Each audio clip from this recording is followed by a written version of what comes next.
तो 10,000 वर्ल्ड के पिछले एपिसोड में हमने देखा था कि डार्कसेड, लिन आन यू, एल्डर सिंगयू और लेडी चेंगयू को अपने डेमोनिक चेन्स का यूज करते हुए मारने ही वाला होता है कि तभी उस जगह पर कई सारे पोर्टल्स खुलते हैं और अब उन सभी पोर्टल्स के अंदर से लिन फेंग अपने सभी साथियों के साथ निकलकर बाहर आता है। वहीं पर लिन फेंग काफी ज्यादा गुस्से में होता है और अब वो अपने अनाइलेशन फैन का यूज करते हुए डार्कसेड के डेमोनिक चेन्स को डिस्ट्रॉय कर देता है, जिससे एल्डर सिंगयू, लिन आन यू और लेडी चेंगयू वहां पर बच जाती है। वहीं पर एल्डर सिंगयू लिन फेंग को देखकर काफी ज्यादा खुश होती है। तभी लिन आन यू की नजर लिन फेंग के ऊपर पड़ती है और अब वह लिन फेंग की ओर आगे जाने की कोशिश करती है, पर तभी वह अनकॉन्शियस होकर नीचे गिर जाती है।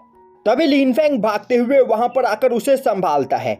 अब एल्डर सिंगयू अपने पास से एक डिवाइन लिक्विड की बोतल बाहर निकालते हुए लिन आन यू को पिलाती है, जिससे लिन आन यू अपनी सोल एनर्जी को वहां पर रिकवर कर सके। तभी जाइंट ड्रैगन काफी तेजी से लिन फेंग के ऊपर अटैक करने के लिए आगे बढ़ता है, जो देखते ही लिन फेंग अपने अनाइलेशन फैन का यूज करते हुए फिनिक्स लॉ टेक्निक से उस ड्रैगन के ऊपर अटैक करता है और अब एक ही अटैक में उस ड्रैगन की पूरी बॉडी डिस्ट्रॉय हो जाती है, जो देखते ही डार्कसेड काफी ज्यादा डर जाता है और अब वह बोलने लगता है आखिर यह पर्सन है कौन। इसके पास इमॉर्टल एम्परर रैलम के 7th लेवल पर मौजूद एक ट्रेजर है।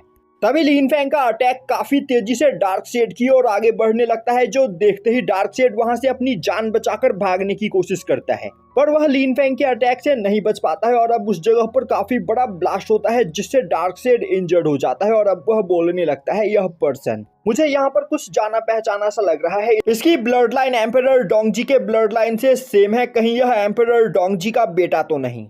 दूसरी ओर लिन फेंग काफी ज्यादा गुस्से में होता है, जो देखकर डार्कसेड और भी ज्यादा डर जाता है और अब वह बोलता है मेरा प्लान अब इस जगह पर फेल हो चुका है, तो अब मेरे यहाँ पर रुकने का कोई फायदा नहीं, मुझे यहाँ से भागना चाहिए। यह बोलते हुए वह काफी तेजी से वहां से भागने की कोशिश करता है, पर तभी बाईहोंग अचानक से उसके सामने आते हुए अपने टूमस्टोन्स को बाहर निकालते हुए डार्कसेड को अपने टूमस्टोन फॉर्मेशन के अंदर कैद कर लेती है।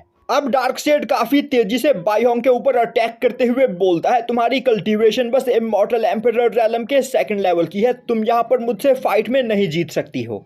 तभी बाईहोंग उसे एक थप्पड़ मारते हुए दूर फेंक देती है और अब डार्कसेड नोटिस करता है कि टूमस्टोन फॉर्मेशन ने उसे टेलीपोर्ट करके गॉड्स के ग्रेवयार्ड में भेज दिया होता है, जिस जगह पर आते ही उसकी कल्टीवेशन काफी ज्यादा सप्रेस हो चुकी होती है। वहीं पर बाईहोंग के अटैक से वह काफी ज्यादा इंजर्ड हो जाता है। तभी बाईहोंग धीरे धीरे उसकी ओर आगे बढ़ने लगती है और अब वह अपने फ्लेम गॉड स्वॉर्ड को वहां पर समन करते हुए डार्कसेड के ऊपर अटैक करने के लिए तैयार हो जाती है, जो देखते ही डार्कसेड और भी ज्यादा डर जाता है, क्योंकि गॉड्स के ग्रेवयार्ड में आ जाने की वजह से उसकी कल्टीवेशन सप्रेस होकर बस इमॉर्टल एम्परर रैलम के 3rd लेवल की हो चुकी होती है। इस वजह से अगर वह यहाँ पर अपनी पूरी पावर का यूज करते हुए बाईहोंग से फाइट ना करे तो बाईहोंग उसे जान से मार देगी। यह सोचते हुए वह अपनी पूरी पावर का यूज करते हुए वहां पर अपने सोल बीस्ट को समन करते हुए बाईहोंग के अटैक को ब्लॉक करने की कोशिश करने लगता है। दूसरी ओर यह देखकर मुरोंगचुआन काफी ज्यादा डर चुका होता है और अब वह अपनी जान बचाकर उस जगह से भागने की कोशिश करता है। तभी थंडर ड्रैगन बोलता है क्या तुम्हें सच में लगता है कि तुम यहाँ से अब भाग सकते हो? और अब थंडर ड्रैगन अपने जेड बटरफ्लाई का यूज करते हुए वहां पर एक केओस प्रिजन बनाते हुए मुरोंगचुआन को कैद कर लेता है और अब थंडर ड्रैगन मुरोंगचुआन के ऊपर लगातार कई सारे थंडर स्ट्राइक करते हुए वहां पर उसकी हालत खराब कर देता है। तभी मुरोंगचुआन देखता है कि जेड बटरफ्लाई की कल्टीवेशन इमॉर्टल एम्परर रैलम के 4th लेवल की होती है और अब वह चिल्लाते हुए बोलने लगता है तुम यहाँ पर एक ट्रेजर का यूज करते हुए मुझसे फाइट कर रहे हो, अगर तुम में हिम्मत है तो बिना किसी ट्रेजर का यूज किए मुझसे फाइट करो। तभी थंडर ड्रैगन हंसते हुए बोलता है बेवकूफ, आखिर तुम्हें इस ट्रेजर से यहाँ पर इतनी ज्यादा नफरत क्यों हो रही है? थोड़ी ही देर में तुम यहाँ पर इस ट्रेजर के साथ मर्ज होने वाले हो। और अब थंडर ड्रैगन मुरोंगचुआन की पूरी बॉडी को वहां पर रिफाइन करने लगता है, जिससे अब मुरोंगचुआन दर्द के मारे जोर जोर से चिल्लाने लगता है और अब मुरोंगचुआन एक पोर्टल बनाते हुए उस जगह से भागने की कोशिश करता है। तभी थंडर ड्रैगन मुरोंगचुआन की सोल को जेड बटरफ्लाई के साथ कनेक्ट कर देता है। वहीं पर मुरोंगचुआन की बॉडी के अंदर पावर ऑफ स्पेस लॉ होता है, जो देखते ही जेड बटरफ्लाई काफी तेजी से उसके सोल को वहां पर अपने अंदर एब्जॉर्ब करने लगती है, जो देखते ही मुरोंगचुआन और भी ज्यादा डर जाता है। वहीं पर थंडर ड्रैगन हंसते हुए धीरे धीरे मुरोंगचुआन की पूरी बॉडी को रिफाइन कर लेता है और जेड बटरफ्लाई मुरोंगचुआन की सोल को वहां पर खा जाती है। दूसरी ओर लिन फैंग लिन आन्यू के पास बैठा हुआ होता है। वहीं पर वह लिन आन्यू के लिए काफी ज्यादा परेशान हो रहा होता है। तभी लिन ज़ाओयू भागते हुए उनके पास आती है और अब लिन आन्यू की हालत देखकर वह भी वहां पर काफी ज्यादा परेशान होने लगती है। तभी एल्डर सिंह बोलती है, तुम्हें परेशान होने की कोई जरूरत नहीं, हमें बस यहाँ पर सोल एसेंस को ढूंढना होगा।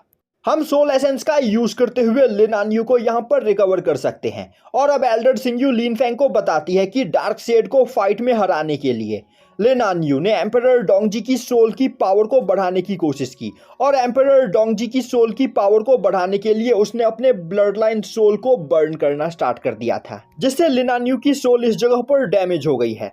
तो हमें यहाँ पर लिन आन्यू को हील करने के लिए सोल एसेंस को ढूंढना होगा। यह सुनते ही लिन फैंग अपने सोल सी के अंदर मौजूद ट्री ऑफ लाइफ की पावर को एक्टिवेट करता है और अब वह ट्री ऑफ लाइफ की पावर का यूज करते हुए लिन आन्यू की सोल को वहां पर हील करने लगता है। अब इससे थोड़ी ही देर में लिन आन्यू की सोल उस जगह पर हील हो जाती है, पर इसके बावजूद लिन आन्यू उस जगह पर अनकॉन्शियस होती है, जो देखते ही लिन फैंग परेशान होते हुए बोलने लगता है, यह सब कुछ मेरी वजह से हुआ है, मैं यहाँ पर कमजोर हूँ, इसी वजह से मैं अपने फैमिली मेंबर्स को प्रोटेक्ट नहीं कर पा रहा हूँ।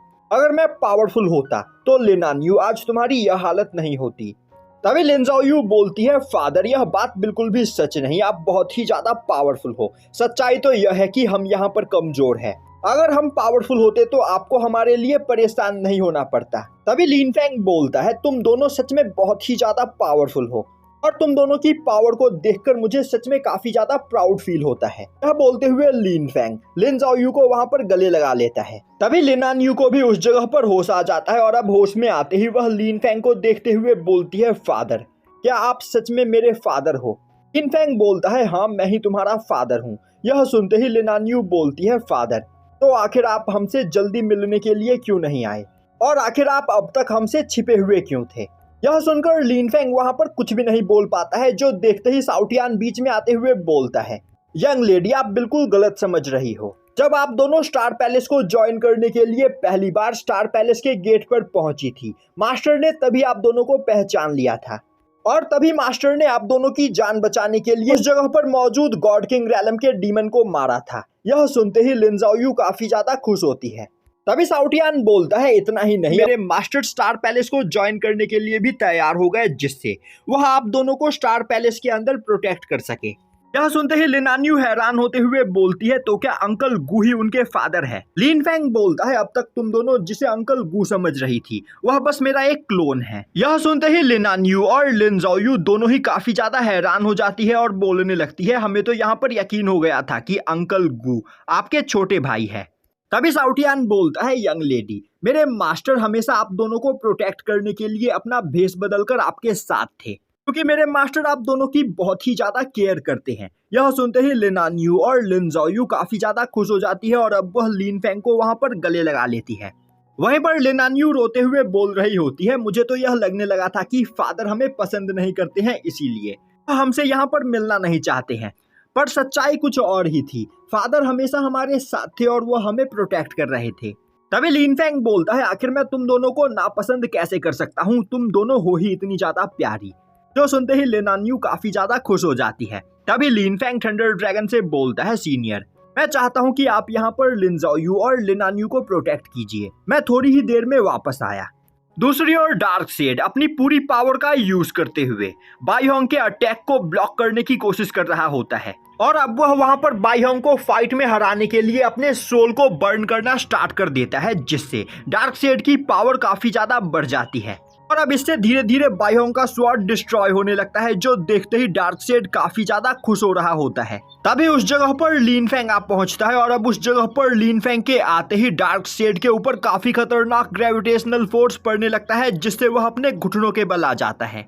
अब लिन फैंग बोलता है, तुम्हारी वजह से मेरी डॉटर की सोल इस जगह पर इंजर्ड हुई, तुम्हारी वजह से मेरी डॉटर को यहाँ पर सफर करना पड़ा, तो आज मैं तुम्हें यहाँ पर काफी दर्दनाक मौत दूंगा। यह बोलते हुए लिन फैंग अपने अनाइलेशन फैन को बाहर निकालता है, जो देखते ही डार्क सेड काफी ज्यादा डर जाता है और यहीं पर यह एपिसोड खत्म हो जाता है।